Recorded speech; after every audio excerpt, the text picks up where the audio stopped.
Hello दोस्तों, आज की इस वीडियो में हम बात करने वाले हैं क्लास 10th का ब्रह्मा चैप्टर इलेक्ट्रिसिटी का ये तीसरा दिन है।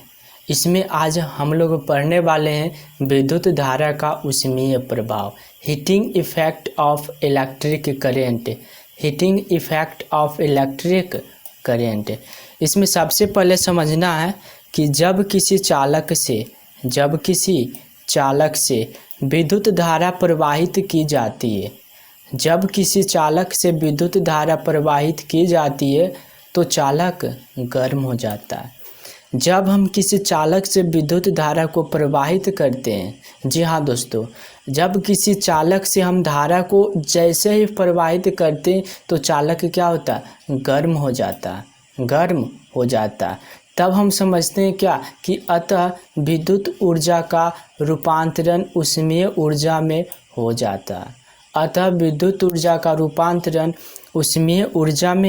जाता है।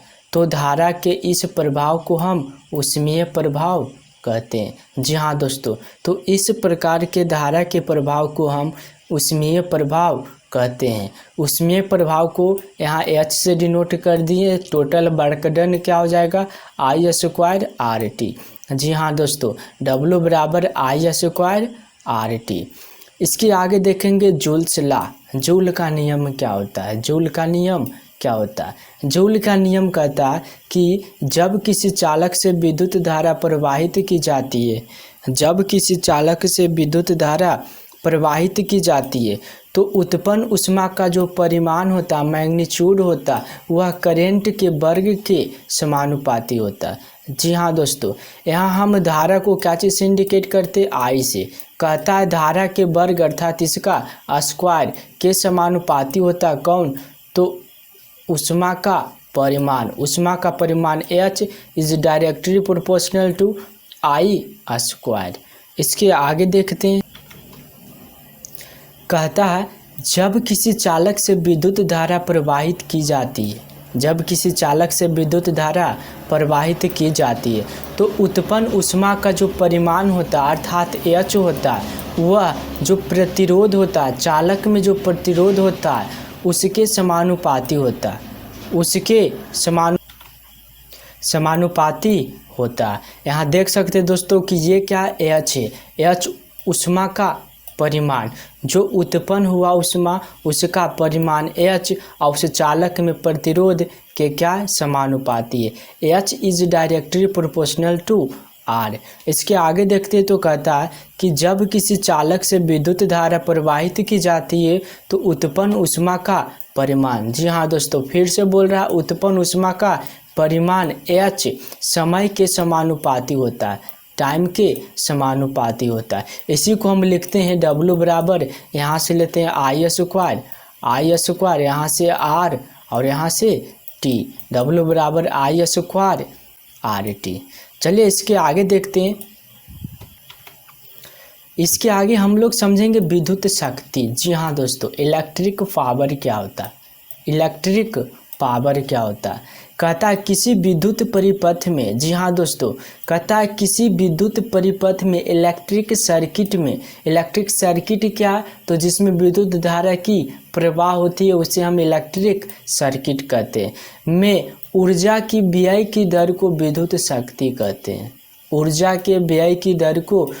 शक्ति कहते हैं।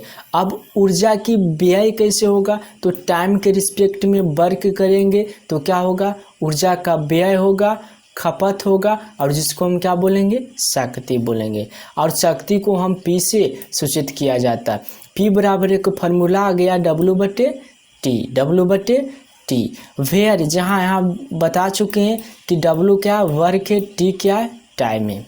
इसके आगे एक और फार्मूला आता है कि P बराबर I² R V²/R। यह कहाँ से आता है, इसको समझना। सबसे पहले हमारा फार्मूला मिल गया है कि P बराबर एक फार्मूला होता है W/T।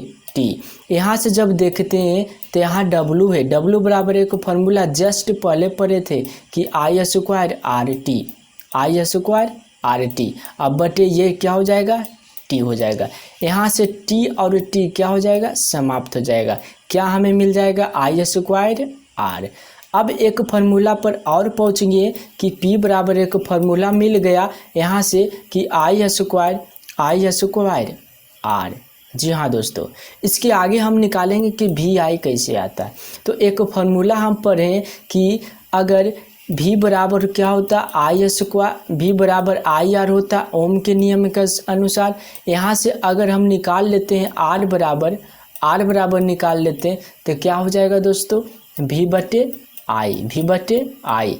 अगर यहाँ से आई बराबर निकालते हैं तो क्या हो जाएगा, V बटे आर। किसके अनुसार, ओम के नियम के अनुसार V बराबर आई आर। यहाँ देखते हैं तो P बराबर लिख सकते आई स्क्वायर है तो I into I R, I गुना आई स्क्वायर इंटू आर, यहाँ तो लिख सकते हैं।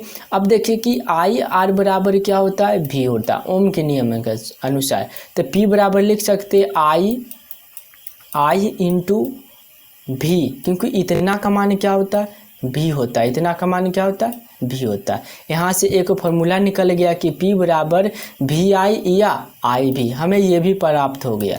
अब इसके आगे देखते तो एक फार्मूला हमको पता है कि होता है P बराबर I इंटू V। यहाँ से देखते हैं तो कहता है कि I बराबर एक फार्मूला यहाँ निकालें कि I बराबर V बटे R। तो I की जगह क्या लिख दे, V बटे R। अब मल्टीप्लाई क्या, V है। यहाँ से जब V गुने V करेंगे क्या आ जाएगा, V स्क्वायर। अब बटे ये क्या हो जाएगा, R।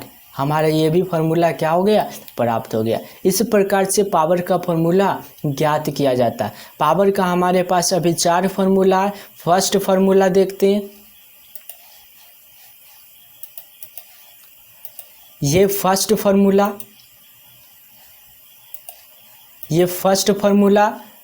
ये दूसरा, ये तीसरा और ये चौथा।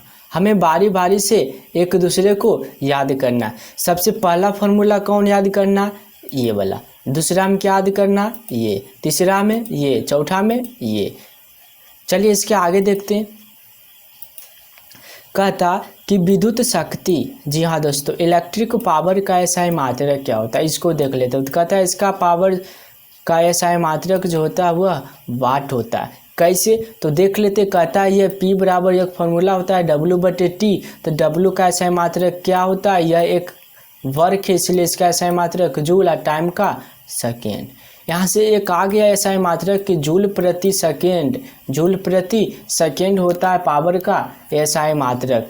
लेकिन इतना बराबर भी 1 जूल प्रति सेकेंड बराबर होता है 1 वाट, जिसी को लिखते हैं कि इलेक्ट्रिक पावर का ऐसा मात्रक वाट होता है। अगर यहाँ से पूछ दे कि 1 वाट बराबर क्या होता है, तो यहाँ से हो जाएगा क्या, 1 जूल प्रति सेकेंड।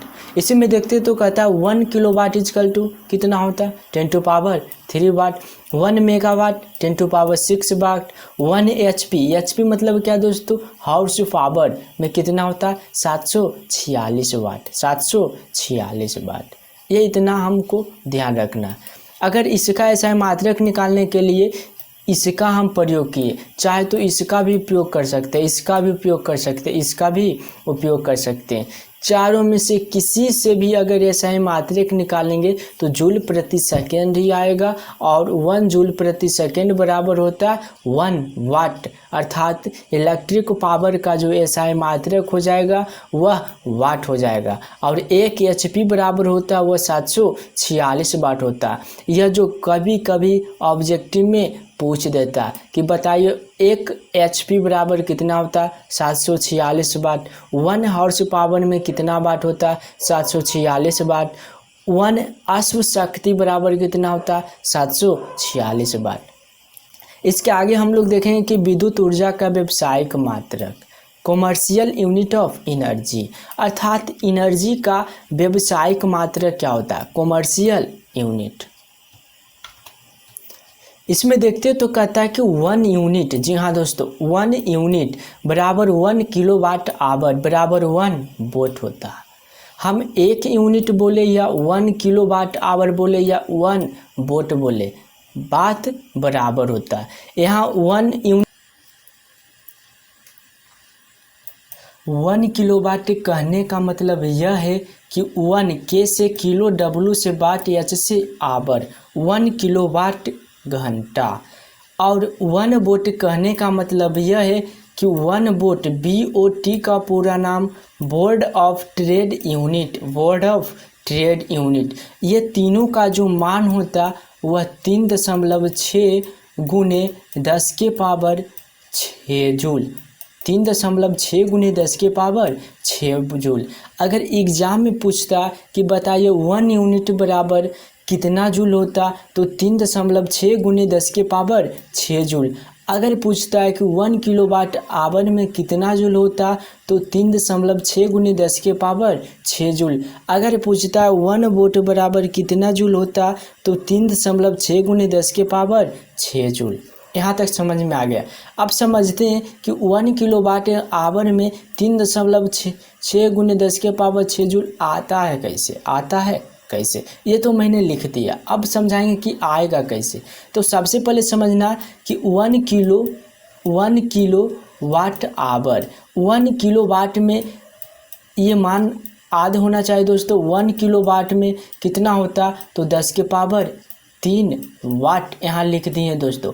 1 किलो वाट में 10 के पावर 3 वाट अर्थात 1000 वाट हम लिख दिए क्या, 1000 वाट। मल्टीप्लाई 1 आवर में कितना सेकेंड होता है, तो 1 आवर में जानते हैं दोस्तों 3600 सेकेंड होता है। अब देखते हैं यहाँ बचा 36, ये 36 है। अब मल्टीप्लाई शून्य को गिन लेते हैं 1 2 3 4 5, 10 टू पावर 5 जूल। यहाँ तक भी लिख सकते हैं कि 1 यूनिट 1 किलोवाट आवर, 1 वोट बराबर 36 गुने 10 के पावर 5 जूल। लेकिन अगर ये ऑप्शन में दिया हुआ रहे तो इसको कैसे लाएंगे, तो ऊपर जब 10 से गुना करेंगे, ऊपर 10 से गुना करेंगे तो नीचे 10 से भाग करेंगे। ये इससे कट जाएगा 3.6 बाजी में। यहाँ 10 के पावर 5 है और ये 10 के पावर 1 है, 10 के पावर 6। हमारा ये मान क्या हो गया, प्राप्त हो गया। अगर हमको मन है कि नहीं 1 किलोवाट आवर में 36 गुने 10 के पावर 5 जूल ही रहने देंगे, तो ये भी हम लिख सकते हैं। हमारा वीडियो आज यहीं पे समाप्त होता। इस चैप्टर का ये तीसरा वीडियो था। अगले वीडियो लेकर आएंगे इस चैप्टर का इम्पोर्टेंट VVI क्वेश्चन, जो कि 2021 में पूछा जाएगा। अगर आप हमारे इसके पहले वाला वीडियो नहीं देखें तो उसका लिंक डिस्क्रिप्शन में दे दूंगा, वहां से जाकर हमारा वीडियो देख सकते हैं। और साथ ही अगर हमारे चैनल में आप नए हैं तो चैनल को सब्सक्राइब कर दीजिए और बेल आइकन को भी दबा दीजिए, ताकि सबसे पहले नोटिफिकेशन आप तक पहुँचे।